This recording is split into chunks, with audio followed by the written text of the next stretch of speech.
네, 오늘 우리에게 주시는 말씀은 로마서입니다. 로마서 12장 1절에서 3절까지. 로마서 12장 1절로 3절까지의 말씀 우리 한 목소리로 함께 봉독하겠습니다. 로마서 12장입니다. 시작. 그러므로 형제들아 내가 하나님의 모든 자비하심으로 너희를 권하노니 너희 몸을 하나님이 기뻐하시는 거룩한 산 제물로 드리라. 이는 너희가 드릴 영적 예배니라.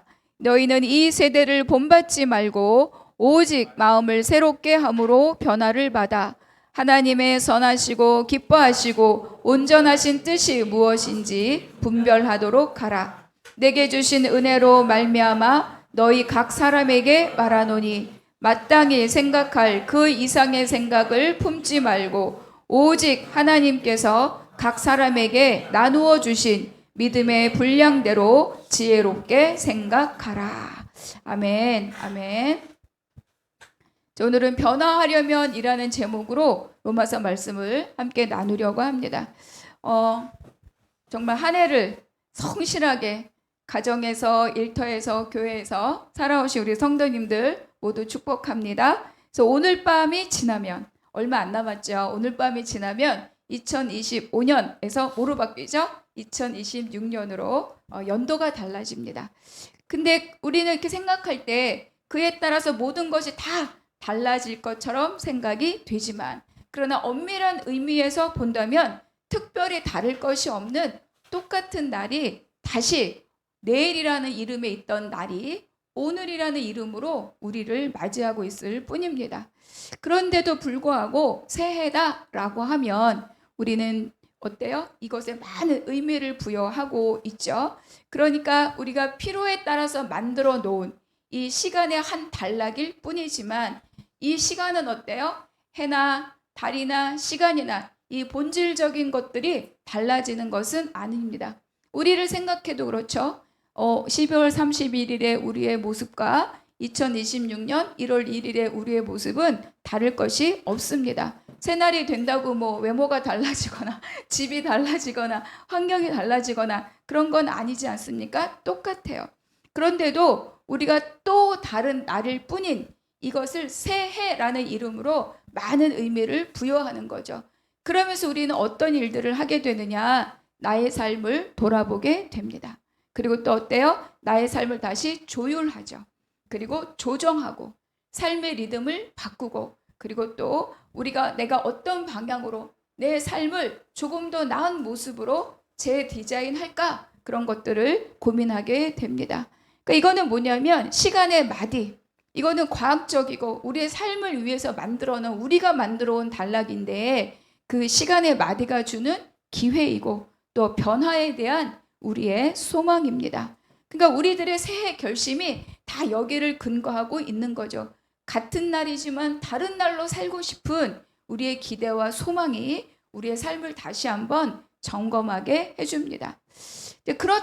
그렇다면 우리의 믿음의 삶은 어떠할까? 그렇죠? 우리가 어제 살았던 믿음의 삶과 오늘 살고 있는 믿음의 삶과 내일의 삶을 믿음의 삶이 전혀 변화가 없다면 그것은 과연 우리로 하여금 우리의 믿음의 삶을 잘 살고 있다고 말할 수 있겠는가? 그래서 다시 한번 이 믿음의 삶도 하나님 앞에 조율되고 재배열되어서 변화의 삶으로 우리가 성장하려면 과연 우리는 어떻게 살아야 할 것인가? 어떻게 변화의 삶을 살아낼 수 있을 것인가?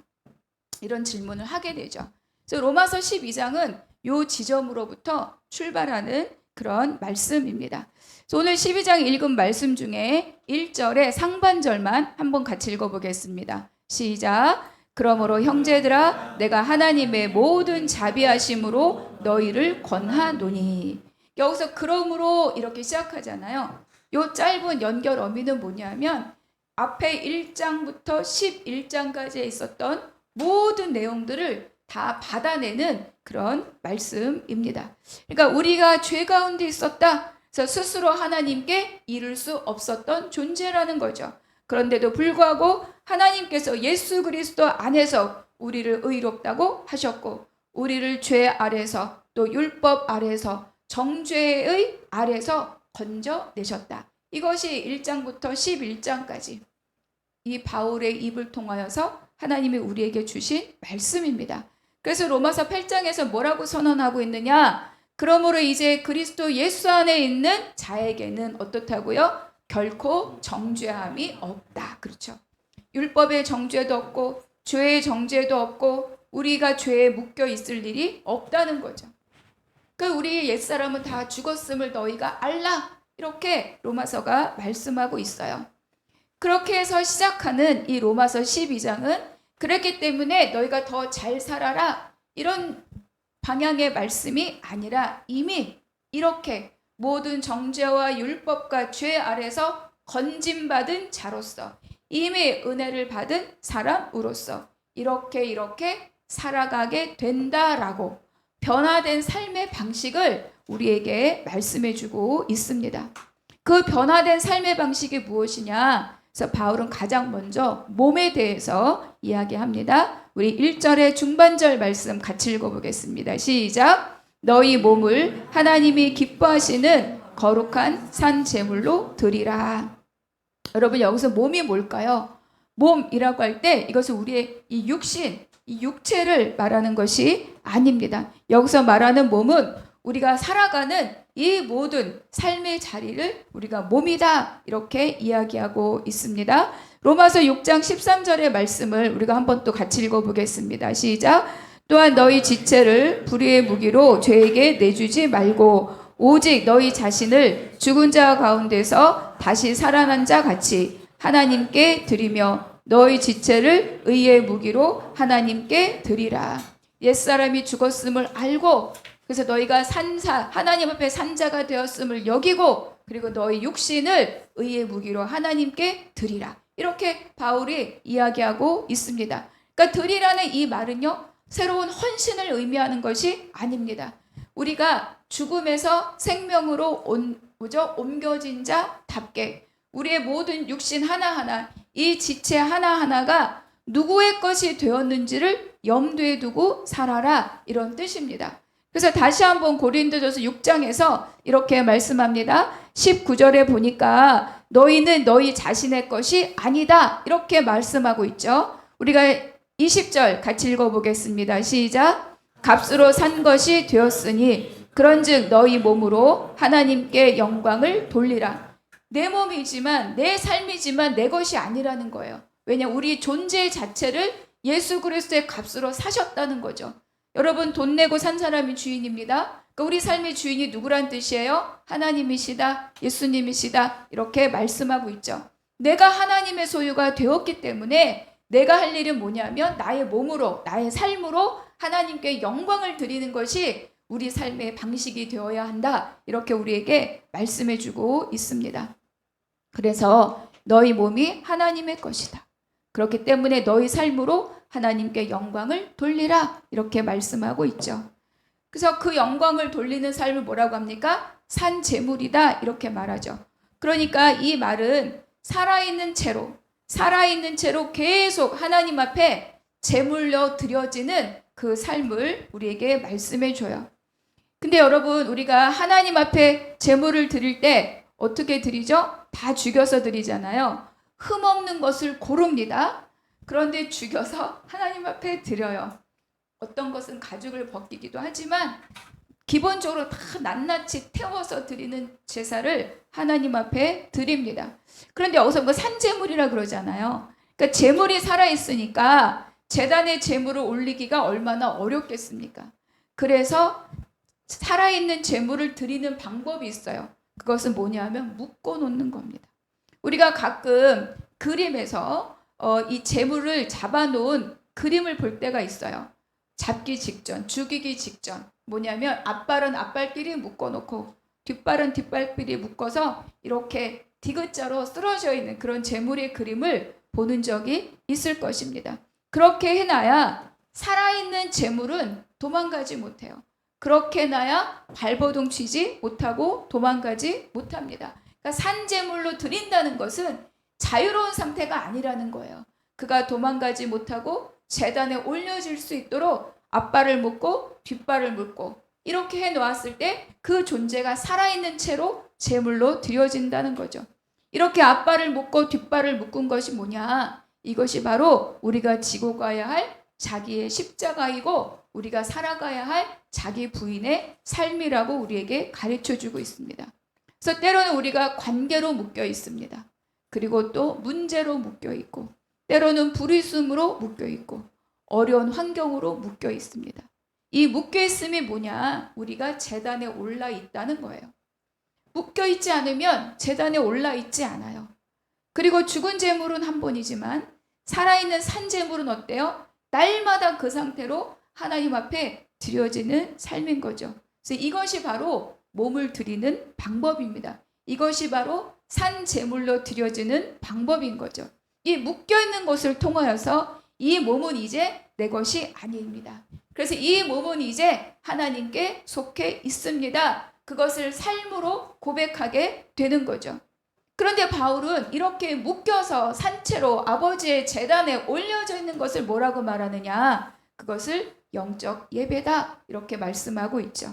1절의 마지막 후반절 함께 읽겠습니다. 시작. 이는 너희가 드릴 영적 예배니라. 우리가 1절을 다 묶어서 한번 같이 읽어볼까요? 시작. 그러므로 형제들아 내가 하나님의 모든 자비하심으로 너희를 권하노니 너희 몸을 하나님이 기뻐하시는 거룩한 산 제물로 드리라. 이는 너희가 드릴 영적 예배니라. 이렇게 말합니다. 근데 여기가 우리가 1절 후반절에서 영적 예배니라 이 말로 인하여서 종종 오해하고 있는 게 있어요. 여러분 우리가 영적 예배는 감정이 막 움직이는 그런 예배를 말하는 것이 아닙니다. 뭐 마음이 뜨거워지고 갑자기 막 눈물이 쏟아지고 막 신비가 느껴지고 어떤 에너지가 느껴지고 물론 그것도 영적인 예배의 한 종류이지만 그러나 여기서 말하는 것은 뭐냐면요 바로 지식으로 드려지는 예배를 말합니다.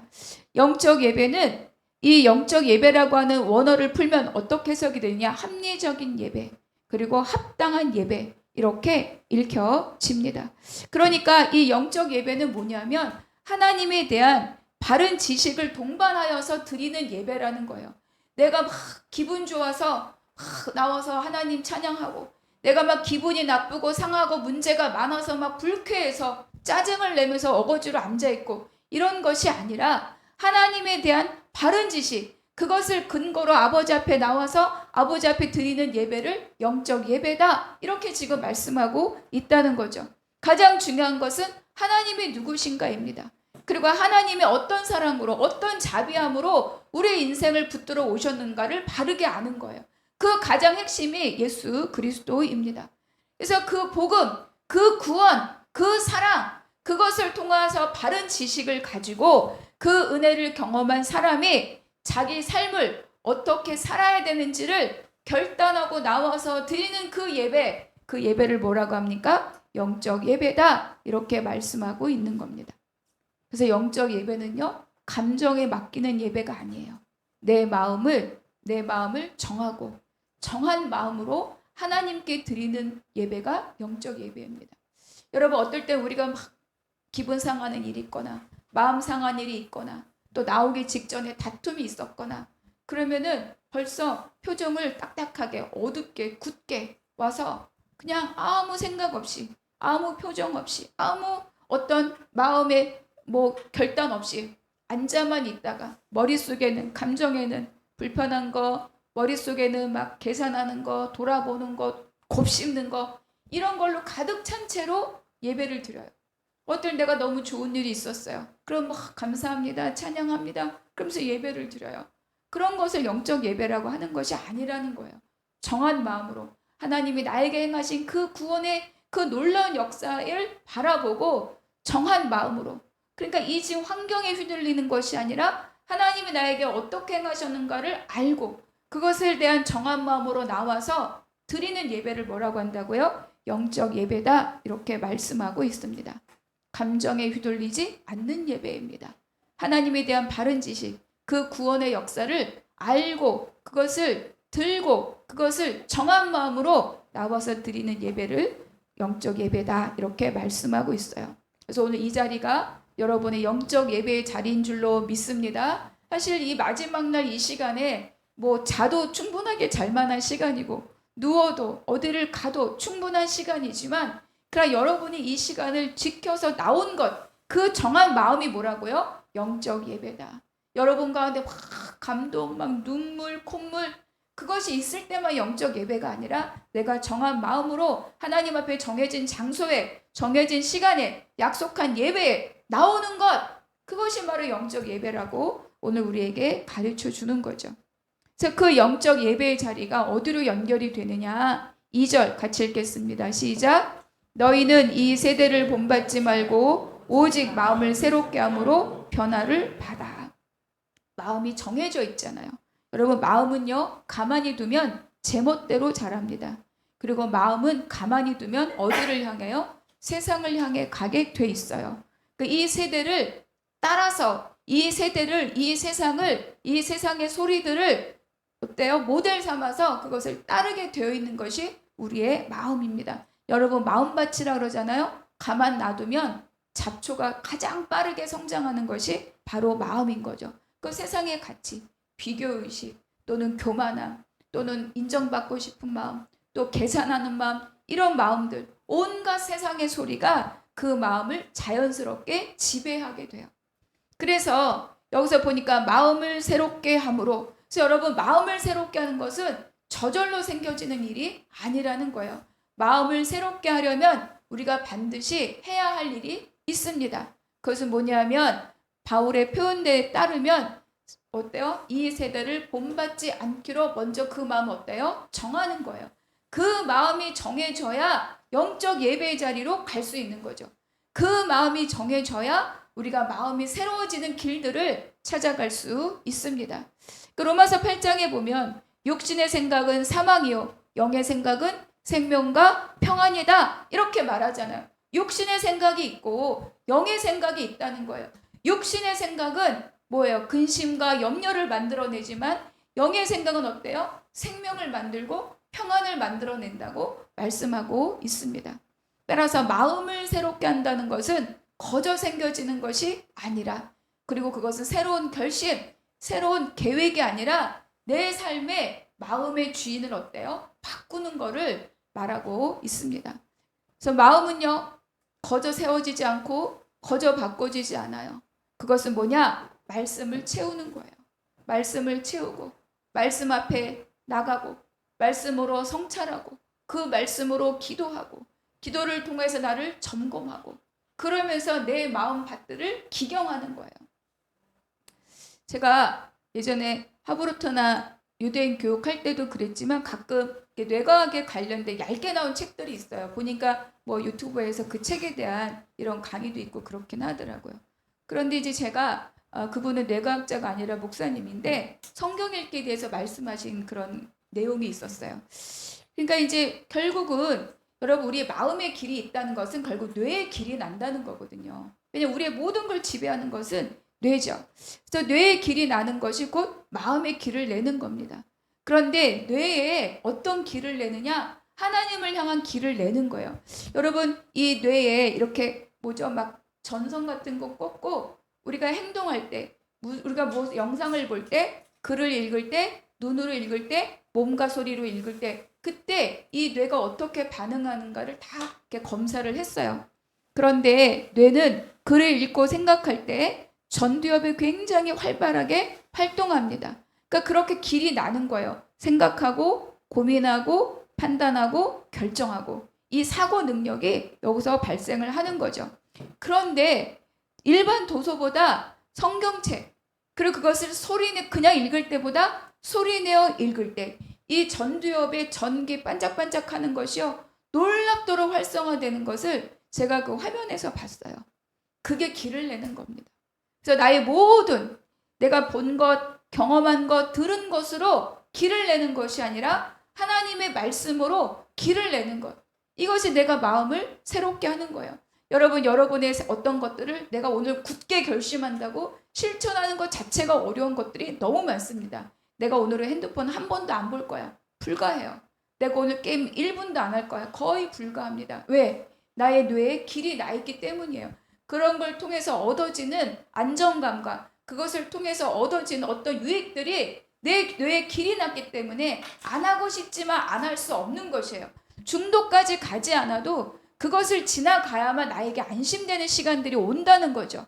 그런데 그것을 넘쳐서 하나님을 향해서 길을 내는 것이 뭐냐? 바로 성경을 읽는 것이고 말씀을 읽는 것이고 눈으로 읽는 게 아니라 뭐라고요? 소리내어 내 귀에 들리도록 읽는 것. 그것이 놀랍도록 뇌를 활성화시키고 그것이 뇌의 길을 내는 것이고 뇌의 길을 내는 게 뭐예요? 마음의 길을 내는 거고 생각의 길, 판단의 길, 사고의 길을 내는 것이라고 우리 말씀할 수 있습니다. 그래서 여러분 마음을 새롭게 하는 건요 새로운 결심이 아니에요. 새로운 계획이 아닙니다. 마음을 새롭게 하는 것은 말씀으로 길을 내는 거예요. 사고의 길, 생각의 길, 판단의 길. 그래서 그것을 통해서 바로 모든 상황들을 바라보고 판단하고 통찰하고 그리고 조율하는 거죠. 그래서 그것으로 인하여서 내 안에 있었던 부정적인 감정이나 경험 그리고 어떤 불편한 것들이 녹아지는 겁니다. 녹아지고 그 안에 뭐가 생겨요? 하나님을 향한 생각의 길들이 만들어지는 거죠. 그래서 이러한 것을 통하여서 하나님의 기준을 배우고 점점 내 마음이 어때요? 새로워집니다. 어둠으로 꽉 차 있고 경험으로 꽉 차 있고 판단과 정죄로 꽉 차 있던 그 마음이 그 길이 그 생각들이 여러분 길을 낸다는 건 어떤 상황이 딱 들어오면 그냥 그 길로 직방 가는 거거든요. 근데 내가 경험의 길로 가고 세상의 길로 갔었다면 이제는 어디로 가는 거예요? 말씀의 길로 가고 하나님의 길로 가고 이렇게 가는 거죠. 그거를 전환시킬 때에만 내가 마음이 새로워지지 내가 이를 악물고 결심한다고 새로워지는 것이 아니라는 거예요. 세상을 본받고 싶지 않다면 세상의 길이 아닌 하나님의 길을 내 마음에 내 뇌에 내는 그 노력과 시도가 있어야 하는 거죠. 그럴 때 어때요? 마음이 변화가 되고 새로운 길이 열린다는 겁니다. 그래서 그 결과로 어떻게 됩니까? 결국은 생각의 변화가 온다. 3절 함께 읽겠습니다. 시작. 내게 주신 은혜로 말미암아 너희 각 사람에게 말하노니 마땅히 생각할 그 이상의 생각을 품지 말고 오직 하나님께서 각 사람에게 나누어 주신 믿음의 분량대로 지혜롭게 생각하라. 우리가 이제 이거를 우리 그냥 개역 성경 쭉 읽으면 조금 오해되는 부분이 있어요. 여기에 보니까 마땅히 생각할 그 이상의 생각을 품지 말라. 그 믿음의 분량대로 이렇게 나오고 있습니다. 이 말씀은 마치 하나님이 주신 분량이 다 각각 있는 것처럼 읽혀요. 아, 김현주 목사는 80의 분량, 아무개 집사는 90의 분량, 또 누구는 10의 분량. 하나님이 나눠준 분량이 다 각각 다르고 그 분량 안에서만 생각하라 라고 읽힌다는 거죠. 근데 이거는 굉장히 본문을 잘못 읽은 겁니다. 그래서 바울의 의도는 전혀 그렇게 말하고 있지 않습니다. 그러니까 로마서 전체를 통하여서 바울이 말하는 것은 뭐냐면 믿음이 사람마다 누구는 요만큼, 누구는 중간 크기, 누구는 크게 이렇게 나뉘어서 주어지는 것이 아니라 예수 그리스도 안에서 이미 충만한 것들이 충분하게 우리 모두에게 동일하게 주어졌다. 이것을 지금 바울이 말하는 거예요. 로마서 5장 8절 같이 한번 읽어보겠습니다. 시작. 우리가 아직 죄인 되었을 때 그리스도께서 우리를 위하여 죽으심으로 하나님께서 우리에 대한 자기의 사랑을 확증하셨느니라. 하나님이 우리에게 준 분량이 뭐예요? 예수 그리스도를 죽이기까지 우리에 대한 사랑을 확증하셨다는 거예요. 근데 그 사랑이 목사에게는 80으로, 집사에게는 20으로, 학생에게는 10으로 이렇게 주어졌겠느냐? 그렇지 않다는 거죠. 하나님이 우리에게 준 모든 믿음의 분량은 어때요? 충분하다. 이것을 말씀하고 있습니다. 그러니까 믿음의 분량대로 생각하라 라는 말은 너는 이만큼 가능하고 너는 요만큼 가능하고 요 안에서만 생각하고 판단해야 돼. 여러분 어떻게 그럴 수가 있습니까? 그거를 의도한 것이 아니라는 거예요. 우리가 여기서 제일 중요하게 깨달아야 될 것은 뭐냐? 이미 충분하다. 이미 충분한 그 은혜를 잊지 말아라 라고 우리에게 말씀하고 있습니다. 마땅히 생각할 그 이상의 생각을 품지 말라 라고 하는 것은 뭐예요? 내가 생각하고 있는 나의 분량으로 계획하고 판단하고 주장하지 말라 이렇게 말씀하고 있는 거죠. 이것은 바꿔 말하면 뭡니까? 이미 하나님께서 충분하게 주신 그 은혜 밖으로 너를 내몰지 말아라 이런 뜻입니다. 이해가 되십니까? 그러니까 내가 나를 제한하거나 내가 나를 스스로 정죄하거나 나는 요 정도니까 나의 생각의 범위, 내가 이해하고 있는 범위 안에서 자꾸 내가 계획하고 주장하고 판단하고 이럴 일이 아니라는 거예요. 하나님이 이미 나에게 너무 넘치게 충분하게 다 주셨으니 내가 교만할 것도 아니요 열등할 것도 아니요 내가 다른 사람을 내 눈의 높이로 판단할 것도 아니요. 제일 중요한 것은 뭐예요? 하나님이 나에게 충분히 주셨고 하나님은 나를 충분하게 용납하셨다. 이거를 먼저 내가 알고 그것을 누리는 것으로 시작하라고 오늘 우리에게 말씀해 주고 있습니다. 여러분, 은혜 안에 넉넉히 거하는 자는 어떻습니까? 자기를 새롭게 증명할 필요가 없어요. 자기를 과소평가할 일도 없고 과대평가할 일도 없고 다른 사람을 조종할 필요도 없고 다른 사람에게 조종당할 필요도 없습니다. 무슨 뜻이냐? 그 존재로 이미 족하다. 예를 들어서 아버지와 아들이 있습니다. 아들은 아버지가 자기를 너무 사랑한다는 거 알아요. 그리고 이 아들은 그래서 그 아들이 야구 선수였어요. 내가 어느 단락에서 챕터에서 본 건데. 그러니까 경기를 할 때 아버지가 물심양면 사랑하고 격려하고 지지하는 걸 알죠.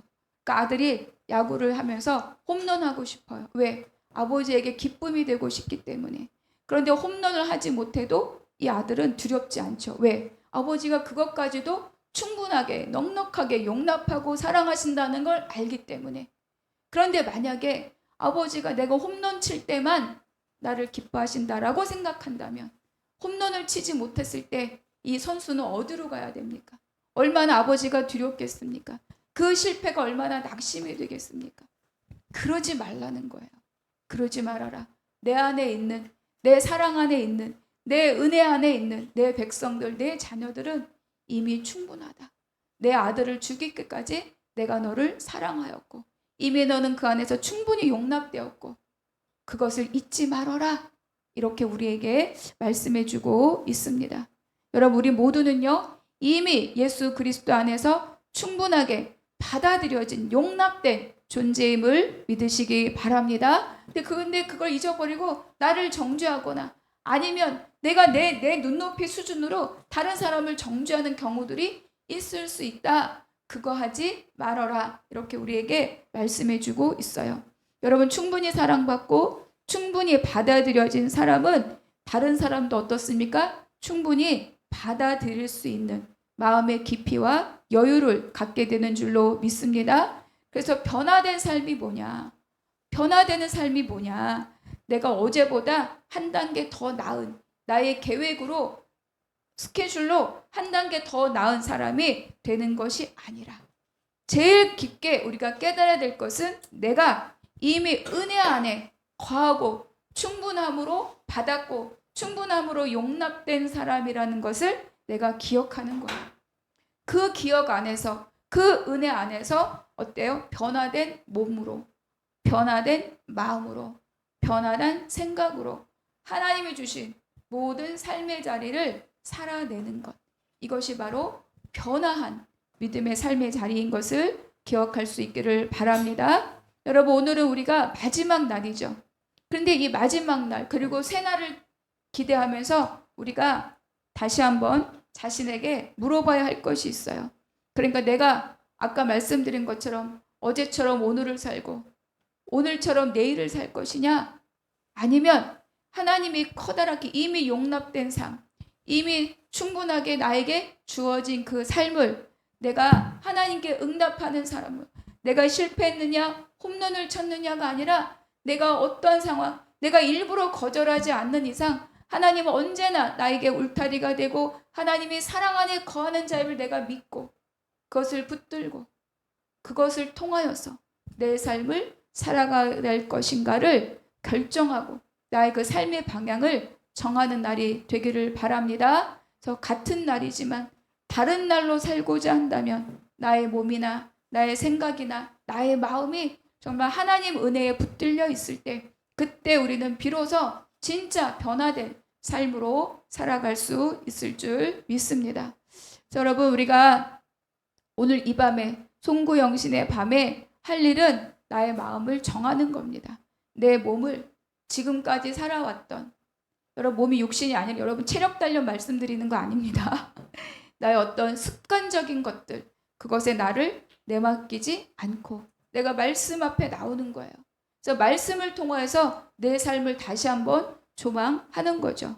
그래서 이 마음, 몸, 마음, 생각이 다 하나님 사랑에 붙들리고 하나님 말씀의 원칙을 따라갈 때, 그때 우리는 진정으로 하나님이 기뻐하시고 원하시는 복된 삶을 살아가는 줄로 믿습니다. 그래서 예수 그리스도 안에서 우리에게 주어진 그 기쁨의 은혜, 그 높은 은혜의 기준, 그 안에 함께 거하고 그것을 통해서 우리의 삶을 계속 하나님을 향하여 조율해 나가는 거죠. 여러분, 조율하라고 광야 주고 조율하라고 문제 주는데 우리는 그것을 하나님이 나와의 관계 안에 커다란 사랑의 은혜 안에 있다는 것을 잊어버리고 그것을 계속 나를 문제 삼고 나를 정죄하고 나를 다른 사람에게 원망하거나 다른 사람을 판단하는 그 근거로 삼지 말라는 겁니다. 그래서 우리가 다시 한번 내가 어디 안에 거하는 사람인가, 하나님의 넉넉하고도 충분한 그 은혜 안에 거하는 자, 옛사람은 죽었고 하나님 앞에 산 자이기 때문에 내 몸을, 내 삶을 하나님께 방향을 맞추고 따라가는 그 삶으로 족하다. 오늘 이렇게 말씀하시는 하나님의 은혜를 함께 누릴 수 있게 되기를 바랍니다. 그래서 새해에는 우리의 모든 삶이 나의 어떤 생각, 또 나의 어떤 계획, 나의 이것보다는 정말 날마다 이미 변화된 존재로 주님이 만드셨으니 그 변화된 가운데에서 더욱 하나님을 바라보고 또 소망하며 살아가는 저와 여러분이 되기를 바랍니다. 하나님께서 이미 변화된 삶을 우리에게 주셨는데 그걸 충분히 누리고 또 그것을 흘려보내는 여러분의 복된 또 우리 한나무 교회와 우리 성도님들이 되시기를 주님의 이름으로 축복합니다. 우리 함께 기도하겠습니다. 하나님 감사합니다. 오늘 이 말씀 속에서 나의 계획, 나의 어떤 주장, 또 나의 어떤 무엇 때문이 아니라 이미 충분히 주셨고 이미 충분히 용납하신 그 은혜 안에 거하는 삶으로부터 나의 변화된 삶이 시작된다는 것을 깨닫게 하시니 감사합니다. 나의 몸과 나의 마음과 나의 생각이 하나님 손에 붙들려서 주와 동행하는 복된 새해로 이끌어 주시옵소서. 감사하고 우리 주 예수 그리스도의 이름으로 기도하옵나이다. 아멘.